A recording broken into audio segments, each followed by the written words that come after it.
Often hastiness is from Satan. Haste is the enemy of perfection. Often hastiness is from Satan. Haste is the enemy of perfection. Alhamdulillahi Rabbil Alameen. Wassalatu wassalamu ala Sayyidil Anbiya'i wal Mursaleen. Amma ba'd. Fa'a'udhu billahi minash shaitanir rajim. Bismillahir Rahmanir Rahim. As-salatu wassalamu alayka ya Rasulallah.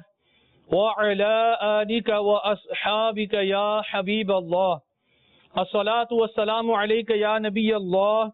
Wa ala alika wa ashabika ya Noorallah. Dear Islamic brothers and viewers of Madani channel, welcome back to our silsila. And as you've noticed, Alhamdulillah Azza wa Jal, there are some very important topics that we discuss in this silsila, and these topics are related to rushing, hastiness, jaldbazi ke nuksanat. My dear Islamic brothers and viewers of Madani channel, Alhamdulillah Azza wa Jal, today in our topic, in our silsila, we'll be discussing another very important ibadat that a person rushes into and loses the blessings and the benefits. And today, inshallah Azza wa Jal, we're going to discuss about Durood Sharif, about reciting Durood onto the Prophet sallallahu ta'ala alayhi wasallam, and how people lose the blessing and the benefit of reciting Durood, but they rush into things. And then also what it is like, what is the hukum of Shariat to recite Durood-e-Pak in abbreviations. And then also, inshallah Azza wa Jal, we're going to discuss some of the worldly matters. For example, when a person, he chooses a partner for himself, or even when he asks Allah Azza wa Jal for the things of this world. And then also very important thing of medical treatment, how people rush into medical treatments and then they don't get the results that a person is looking for. But before that, inshallah Azza wa Jal, let's listen to a beautiful hadith of the Prophet sallallahu ta'ala alayhi wa sallam about reciting Durood and Salam upon the Prophet sallallahu alayhi wa sallam. Amir Ahl Sunnat, Shaykh Tariqat, the leader and founder of Dawat Islami, Hazrat Allama Maulana Abu Bilal Muhammad Ilyas Attar Qadri, in one of his booklets, Ba Haya Nojawan, in that Amir Ahl Sunnat, he writes a hadith of the Prophet sallallahu ta'ala alayhi wa sallam, and the quotation is from At-Targhib wa Tarhib, that Sayyiduna Abu Darda radiyallahu ta'ala anhu, he reports that the Prophet sallallahu ta'ala alayhi wa sallam has said, whoever recites Durood upon me 10 times during the day and 10 times during the evening will intercede for that person on the day of judgment. So whoever recites 10 times during the day and 10 times during the evening, morning and evening. Now how long does it take to recite Durood-e-Pak 10 times? We might be, if you think to yourself, sometimes, we say that we are so busy in our life, we can't even recite 10 times Durood-e-Pak. Yeah, look at the beautiful hadith of the Prophet sallallahu ta'ala alayhi wa sallam, that whoever recites just 10 times in the morning and 10 times in the evening, the Prophet sallallahu alayhi wa sallam, will intercede for that person. And the words are that my intercession will definitely reach that person.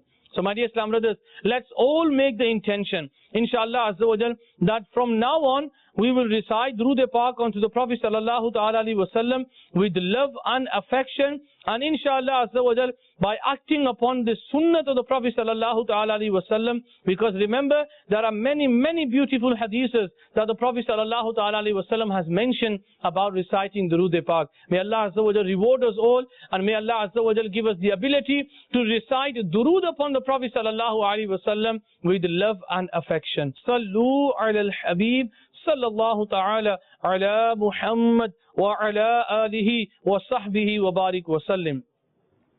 Hazrat Sayyiduna Shaykh Ahmad bin Shahabuddin ibn Hajar Khaytami Makki Shafi'i rahmatullahi ta'ala alayhi, he writes in Fatawa Hadithiyah that you should write sallallahu ta'ala alayhi wa sallam in full when mentioning the blessed name of the Prophet sallallahu ta'ala alayhi wa sallam.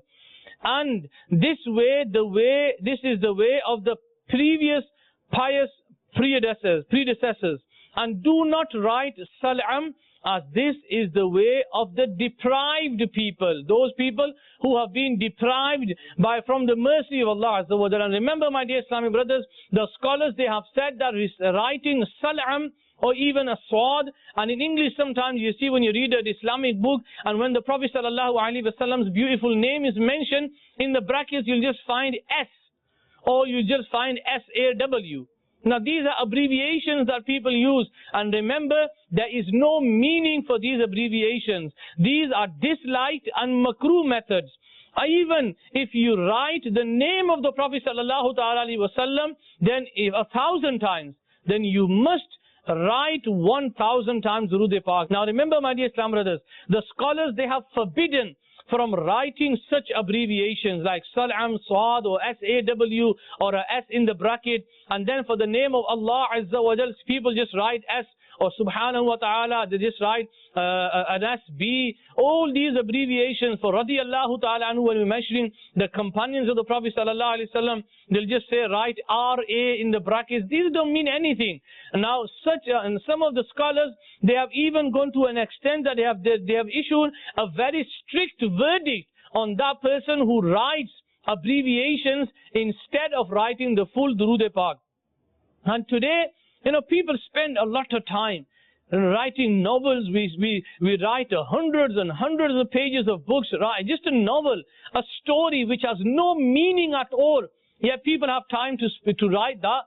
They use so much ink, but just to save one drop of ink, Ala Hazrat Rahmatullahi Ta'ala, he says that just to save a few millimeters of paper and a second of a time, people lose the blessings and deprive themselves of its virtues.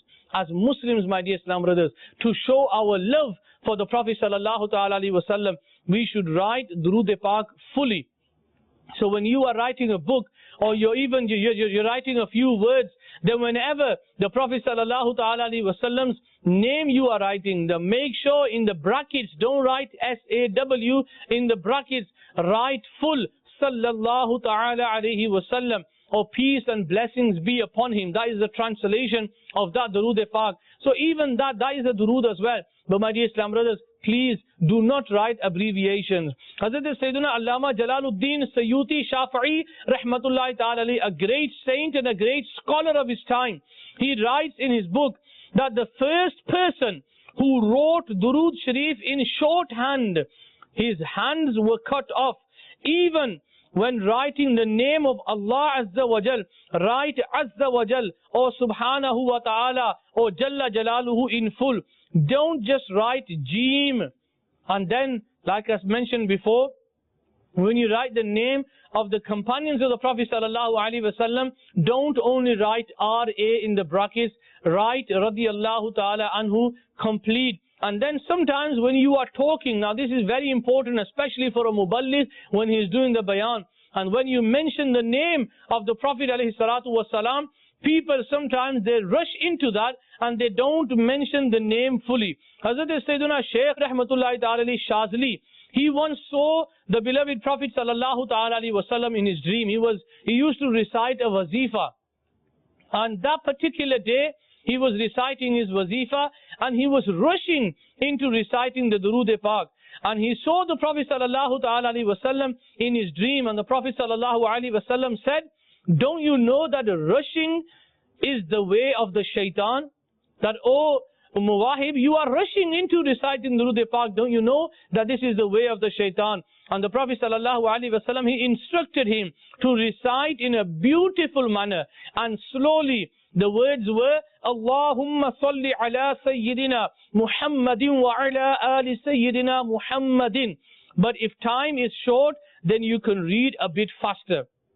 Now sometimes we're reading our wazife, and you got to read 1,000 times Durood Pak. Alhamdulillah, there are many benefits of reciting Durood, as we've heard from the Muballigheens. We keep on hearing this on Madani channel. There is a blessing if you recite 313 times. There is a blessing that if you recite 1,000 times Durood Pak, 100 times Durood Pak. So just to get that blessing, people think that, people assume that they need to recite it very, very quickly. And then what happens? They don't even know the correct words they are reciting. They make mistakes in offering or reading the words correctly. And therefore, that wazifa is not counted. It's not accepted. It's not a valid wazifa. But here the scholars, they've mentioned that if you do recite Durood Pak on the Prophet sallallahu alaihi wasallam, then just to recite a bit faster. For example, a faster does not mean that you don't understand the words. Faster means that you recite Durood upon the Prophet sallallahu alaihi wasallam, but a bit faster. Now here, my dear Islam brothers, those brothers who recite their wazifa by rushing, remember, any wazifa that we read, there are three conditions for reciting or reading any wazifa. The first thing that the scholars have mentioned is husn-i-i'tiqad. Husn-i-i'tiqad means good faith. Don't have any doubts in your heart, but rather trust in Allah Azza wa Jal. In the hadith, the beloved Prophet sallallahu ta'ala alayhi wa sallam, he says, Udu'u Allah wa antum muqinuna bil ijaba. Make dua to Allah Azza wa Jal in a manner and trust that Allah Ta'ala will be accepting this dua. So whenever we make a dua in the court of Allah Azza wa Jal, or whenever we read a wazifa, don't rush into reading that wazifa. Always be calm about it. Don't rush into things. And then the one thing, we need to have the husn-i-i'tiqad. We need to have that good faith. People recite loads of wazifa, but when it comes to reciting a wazifa, sometimes you think, oh, well, I'm right, I'm reading this wazifa, nothing happens. I've been reading this wazifa, someone told me, read this wazifa 100 times, whatever you dua will be accepted.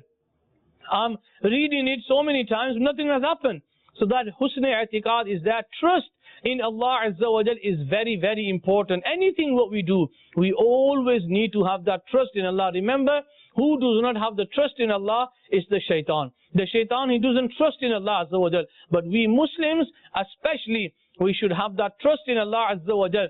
And we should have trust in Allah Azza wa Jal so much that we don't need to think about anything. Don't ever think to yourself, now this wazifa I'm reading, it's not going to happen, it's not going to work for me. Don't think like that. Why will it not work for you? If it's worked for a lot of more people, many people, why would this wazifa not work for you? But what will happen is maybe Allah Azza wa Jal has something better planned for you, what you are asking for. So husn-i-i'tiqad, trust in Allah Azza wa Jal, is a very important thing. And number two is sabr tahammul, patience. And if days pass by, don't worry and keep the trust of Allah Azza wa Jal. Don't rush into things. Be patient. Sometimes what happens, you get a wazifa, read this wazifa 3 times for 20 to 21 days. Whatever you are asking for, inshallah, your desires will be fulfilled. And then a person, he sits down for 21 days, he keeps on reading this wazifa. After 21 days, nothing happens. Now, don't think to yourself, nothing has happened. A lot of things have happened. Now think to yourself, if someone told you to read Ya Salamu 11 times after every salah and read for 11 days. Now after 11 days, if that problem is still there and the shaitan comes to you and says, what have you achieved? You haven't achieved anything. Then the reply to the shaitan is that, yes, oh shaitan, I have achieved something, because Allah Ta'ala gave me the power and the ability to recite Ya Salamu, which is one of the beautiful attributes of Allah Azza wa Jal. I have recited the beautiful name of Allah Azza wa Jal so many times. I've achieved something. So even though you might not be rewarded directly in this world, my dear Islam brothers, always be patient. Don't rush into that. Allah Azza wa Jal, He says in para number 10, Surah At-Tawbah, verse number 59. وَلَوْ أَنَّهُمْ رَضُوا مَا آتَاهُمُ اللَّهُ وَرَسُولُهُ وَقَالُوا حَسْبُنَا اللَّهُ سَيُؤْتِينَ اللَّهُ مِنْ فَضْلِهِ وَرَسُولُهُ إِنَّا إِلَى اللَّهِ رَاغِبُونَ. That what good it will be if they were pleased with what Allah Azza wa Jal and His beloved Prophet Sallallahu Alaihi Wasallam gave them, and say that Allah is enough for us. Now Allah gives His grace and we turn towards Allah and His beloved Prophet Sallallahu Ta'ala Alaihi Wasallam. Subhanallah. So this is what Allah Azza wa Jal, He says in the Quran, that be happy, be pleased with what Allah Ta'ala has given you. And my dear Islam brothers, always turn towards the Prophet sallallahu alaihi wasallam. Always turn towards Allah Azza wa Jal when we are in need, when we are in desperate need, when we are in a problem. My dear Islam brothers, Alhamdulillah Azza wa Jal, the Quran is there for us. The beautiful Sunnah of the Prophet sallallahu alaihi wasallam are there for us. So always remember, never ever rush into these kind of things. And anyone who rushes into these things, that person, he will never gain the blessings of whatever he is reading. And the third thing is that whatever wazifa you are reading, then my dear Islamic brothers, have the permission of the wazifa. Some of the wazaif, you need the permission of your sheikh, of your Pir Kamil to give you ijazat to read that wazifa. Not every person is allowed to read any wazifa. So if there's any wazifa that you wish to read and you think that you need the permission of your sheikh, then ask permission from your sheikh, your Pir Sahib. If you are not bait with anyone, then Alhamdulillah Azza wa Jal, my dear Islamic brothers, I invite you to have bait with Amir Ahl Sunnat. Inshallah Azza wa Jal, Amir Ahl Sunnat does bait in the Qadri Razavi Silsila. So inshallah you will be bait in the Razavi Silsila with Ala Hazrat Imam Ahl Sunnat radiyallahu ta'ala anhu. And then Alhamdulillah in the Qadri Silsila, which goes back to Sayyidina Ghaus Pak radiyallahu ta'ala anhu. So inshallah Azza wa Jal, then we can start to gain more blessings and benefits. Now another thing that people rush into things is the demand of this world. Allah Azza wa Jal, He says inside the Holy Quran, Man kana yuridu al-ajilata ajjalna lahu fiha ma nasha'u liman nuridu thumma ja'alna lahu jahannam yaslaha madhmuman madhura. Translation, whoever desires this fleeting one, we may give him quickly whatever we will, to whomever we will, and then assign hell for him to enter it, condemned, pushed around. My dear Islam brothers, whatever we ask something regarding the dunya, again, don't rush into things. Don't rush into things, and especially don't ask about the dunya itself only. As Allah Azza wa Jalla says in the Quran, there are two groups of people, two types of people. And one type of a person, when he makes a dua, he makes dua in such manner, رَبَّنَا آتِنَا فِي الدُّنْيَا وَمَا لَهُ فِي الْآخِرَةِ مِنْ خَلَاقٍ. Oh Allah, give me in this world and nothing for him, for that person on the day of judgment. There's nothing for him, because he is asking from Allah Azza wa Jal only for this dunya. And how many people do you see? There are many, even sadly Muslims who will ask for this world, who only work, who only dream this world. What about the hereafter? What about the grave? We are going to die one day. Everyone knows that we are going to die, but how many times have we ever made a dua in the court of Allah Azza wa Jal for a better grave, for a better hereafter? How many times have we ever made a dua in the court of Allah that, Ya Allah, make me the neighbor of the Prophet sallallahu alaihi wasallam, make me the neighbor of the Anbiya Kiram, make me the neighbor of the Awliya Kiram. These are duas, such duas that we hardly even make in the court of Allah Azza wa Jal. So it's very important, my dear Islam brothers, that whenever we make dua in the court of Allah Azza wa Jal, do not rush into them. Even it's not making dua for the world is jaiz, is acceptable. But not everything in the dunya, there is the hereafter as well. And we Muslims, alhamdulillah, we believe in the life after death. We believe in that. As Muslims, we know that we'll be risen from our graves, and then we will have to answer to Allah Azza wa Jal on the day of judgment. And what about that? Then it'll be hell, then it'll be heaven. Now, we make dua for heaven, but we need to make dua for Allah Azza wa Jal to keep us away from the fire of hell as well. And then ask Allah Azza wa Jal. You need a good job? You make a dua in the court of Allah. If you are ill, you want Allah Azza wa Jal to give you shifa, then ask in the court of Allah Azza wa Jal. Inshallah Azza wa Jal, these duas will be accepted. But do not rush into making these duas. Another thing that people rush into is looking for a partner. When they get married, they rush into things. You've seen someone, you've seen this girl, you just want to get married to her. No matter what happens, my parents are not happy with me, it doesn't matter. I just want to get married to this girl. Never ever rush into things. And whilst we're on this topic, there's a beautiful hadith of the Prophet sallallahu ta'ala alaihi wasallam. I'm just going to tell you the explanatory meaning of this hadith. Is that there are 4 reasons why a man will do nikah with a girl, with a woman. And number 1 is wealth. You will do nikah with a woman because of the wealth she has. Number 2 is because of the ancestors. the lineage, her family. That is the second reason. The third reason is beauty. She'll be beautiful. You do nikah. Number 4 is religion. And then the Prophet ﷺ, he says, "Fazfir bizati deen." You choose the one who is religious. This hadith was quoted in Bukhari Sharif. So you choose someone who is religious. Don't just go for the looks.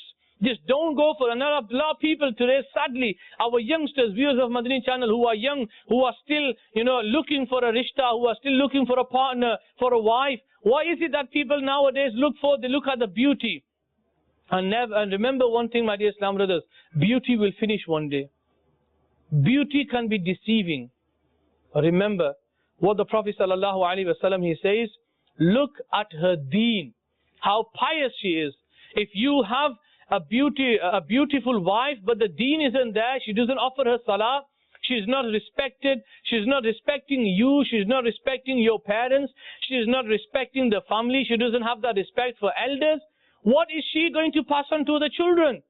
When you have children, she's not going to pass on to her children, is she? Because she is not respectful herself. If you choose a wife and she's wealthy, she's got a lot of money, her father's a really rich person, don't just marry her because she's got money, because that money will make you her slave. And then what happens is, when you become the slave of your own wife, you're going to have problems in your life as well. So don't just go for the wealth. And then the other thing, look at the lineage, look at the family, look at how her family is. I know that one of the brothers, he was mentioning that when he was about to get married, he wanted to get married to this woman, and his father, he wouldn't accept this marriage. Why? Because of her brothers and her father. Because of her, and the young man, he says that I used to tell my father that what have I got to do with her father and the brothers? I'm going to get married to the daughter. I'm going to get married to the woman, so I've got nothing to do with the father. So he goes that I was so engraved and so angry with my father that I decided whatever happens, I'm going to get married to her. What does my dad know? And this is what a lot of the youngsters sadly are thinking and saying. What does my dad know? What does the old man know? He lives in the past. He lives in dark ages. I know what happens. We live in the modern times. I know what happens. I understand why it's happening. No, you don't understand. You only understand when you are thrown back at home. And so many times that has happened. People have ended up in jails because of their wives. People have ended up in jails because of their. Now, and don't take this wrong. I don't just mean wives. Vice versa. It has to be vice versa. You look at a good rishta, good partner for your daughter as well. And that is a saying that Allama Sharbi, rahmatullahi ta'ala, he narrates that whoever weds his daughter off to a fasiq, someone who doesn't offer his salah, someone who, ma'azallah, who shaves his beard, though a fasiq or fajir, that evil person, he has broken kingship, and he has broken that relationship with his daughter. If you get your daughter married off someone, and then he says, therefore think and ponder, and then make that relationship. And this is quoted in Shu'b al-Iman. So remember, even if you have a daughter, don't just look at someone who earns a lot of money. Oh, this boy, he's got a beautiful job. He flies around the world. My daughter's going to be happy. Yes, he's going to fly around the world. Your daughter's going to be at home. Yeah, she might be at home and he's flying around the world. And then what will happen? You'll realize and you'll understand, because these cases are coming forward now. Yeah, my son-in-law, he's got a beautiful job. He's in America one day, he's in Canada the other day, he's in Europe the other day, he's in Africa the other day, and then he emerges on that he's married 3 or 4 times already. So think to yourself, before you give these daughters, they're princes, they're your princesses. Don't give your princesses away to anyone. Look at that person, just don't look at the wealth. And a father, he came up one day and he says that, I want to ask about this young lad. And, he asked me, and I told him that, look, he's not a namazi type of a person, but he's got a good job, and I don't even know where his money is coming from. You need to be very, very careful. And he says, oh, no, I found about he's got a very good job. And then later on, it emerged that he used to do credit card fraud, and now he is in jail for 6 years. Yeah, so we rushed into things. We just looked at the money. We just looked at the beauty, and you've destroyed your life. And so many cases have happened that your daughter is going to get married into a family. Now she's a part of that family now. And then what will happen? If that family isn't good, of the lineage of the ancestors before, is they pass on, don't they? These genes, they pass on. And because you only looked at your son-in-law who's got a good job, what about his behavior? What about his attitude? And so many times parents, they cry that we've wedded our daughter into this family and our daughter is crying every day.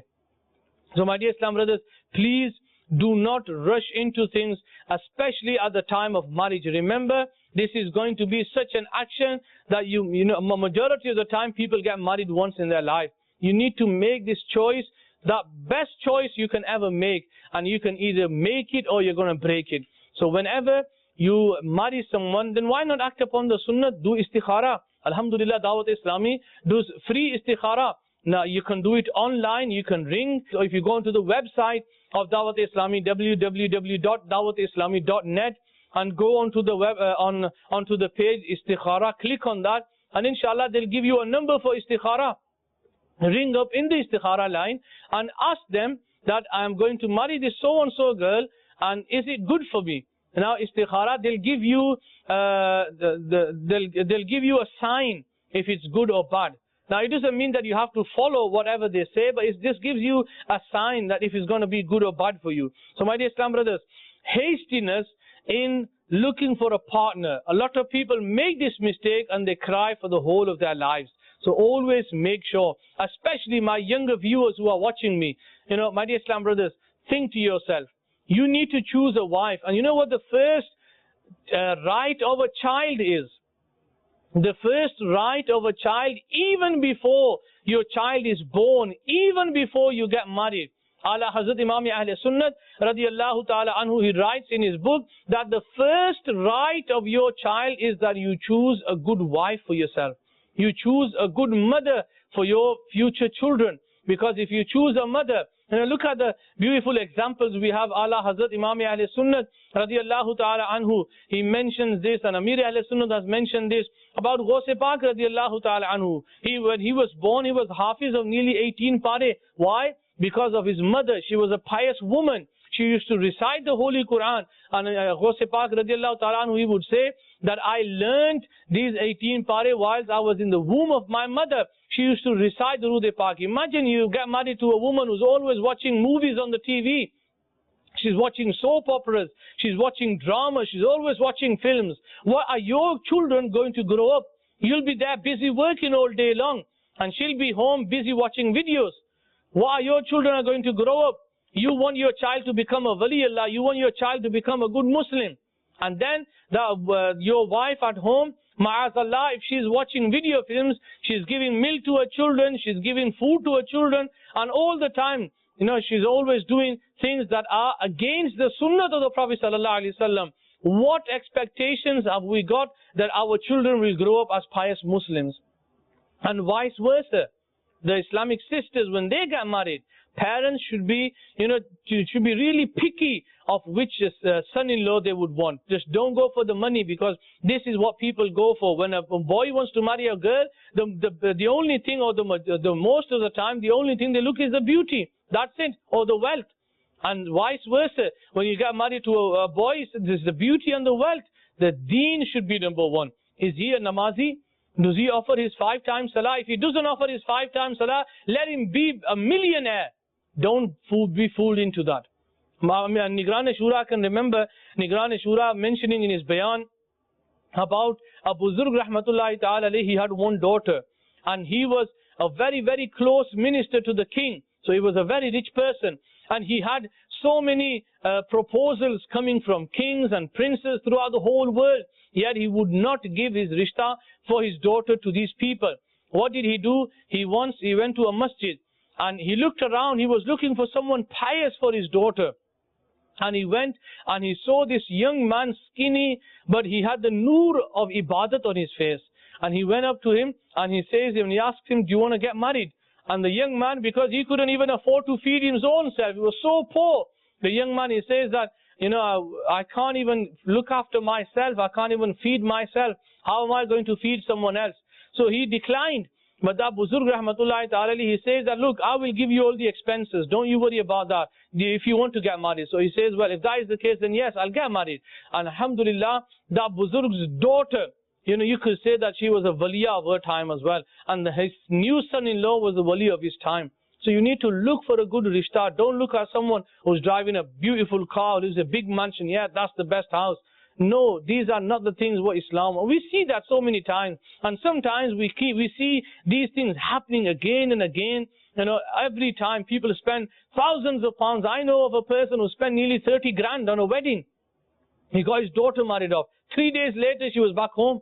Why? Because that boy, he looked good, but he doesn't have an attitude. He has an attitude problem. She couldn't live with him. 3 days back, she was home and she got divorced. So never ever rush into getting married, especially I'm talking to the parents. And then I just want to mention this thing, and I think it's very, very important. Don't force your children to get married where you wish to get them married. And my advice to the children will be, if you want to get married and you've chosen someone, let your parents deal with that. Let them deal with that. Let them talk to the families, because their experience, they've lived a life. And don't ever utter these words that you don't know what you're talking about. You're in the backwards days. No. So don't ever utter these words to your parents. The other thing, my dear Islam brothers, that people will rush into things is medical treatment. Yeah, they'll go to a doctor, and the doctor will prescribe some medicine. 3-4 days later, back to the doctor again. Doctor, you gave me this medicine. It doesn't even work. There's no such thing as medicine doesn't work. It might not work on you, but that medicine that people have made, there's a reason why they made that medicine. Maybe it's not in your taqdeer, in your kismet, that Allah Ta'ala gives you shifa. And then what happens? This doctor, he doesn't know what he's talking about. Let's go to another doctor. So as soon as that doctor, he finds out what your problem is, we change doctors. You go to the next one. You go to him, he gives you medicine. Why? He's going to start from all over again. The process is going to be started all over again. Then you go to him 3-4 days or weeks down the line, not getting better. Now let's go to the third one. All what we're doing is we're just going round in circles from one doctor to the other doctor. Why? Is we rush into things. We think that, no, I should be eating the tablet as soon as it goes into my mouth, I should be better. That's not the case. Sometimes people will eat a tablet and just give a headache. A normal headache, people will eat a tablet, and within a half an hour or 26 minutes, they'll get better. And sometimes you got to eat another 2 tablets after 4 hours. Why? You're still not better. So every person is different. And my dear Islam brothers, as well as taking medicine, have you ever thought to yourself, what about spiritual cure? Sometimes these diseases are spiritually. They're not physical problems, they are spiritual problems. So what do you do if you have a spiritual problem? Alhamdulillah Azza wa Jal, Dawat Islami on Tawizat At-Tariya Maktab, all around the world, Dawat Islami gives you free Tawizat. No money will be charged. And they will, inshallah Azza wa Jal, they will give you Tawizat. And there are so many cases where people were not did not get better by eating medicine, yet they went to the Maktab of Tawizat At-Tariya, and alhamdulillah, Allah Ta'ala gave them shifa. Remember, shifa is from Allah Azza wa Jal. You can eat every medicine in the world. If shifa is not written for you, you'll never get better. You can take any taweez in the world. If shifa is not written for you, you will never get better. But at least we should try our best. And one more thing, my dear Islam brothers, you must have heard Amir Ahl Sunnah. Amir Ahl Sunnah, he says that once you do medical treatment, always do spiritual tawizat treatment as well. But remember, if you're taking tablets, for example, someone's diabetic and he needs to take insulin, no muballigh of Dawat Islami, no Tawizat At-Tariya Basta will say to you, forget insulin now, you don't need that. You just take these tawiz, you'll get better. No, Amir Ahl Sunnah, he says, you take your insulin as well. You take your tablets as well. But yet do the course for Tawizat as well. So my dear Islam brothers, Alhamdulillah Azza wa Jal, in this silsila, we've tried to learn about some of the things that people rush into. Inshallah Azza wa Jal, until next time, in the next silsila, we'll talk about some other things that people will rush into and they will not benefit from them. So may Allah Azza wa Jal give me, you and all of us the ability to act upon the Prophet Sallallahu Alaihi Wasallam's sunnah. And remember, keep watching Madani channel and invite people to watch Madani channel as well. May Allah Azza wa Jal forgive me and all of us. Ameen. Bijahin Nabiyil Ameen. Sallallahu ta'ala alayhi wa sallam. Sallu ala al-Habib. Sallallahu ta'ala ala Muhammad. Sallallahu alayhi wa sallam. Often hastiness is from sin.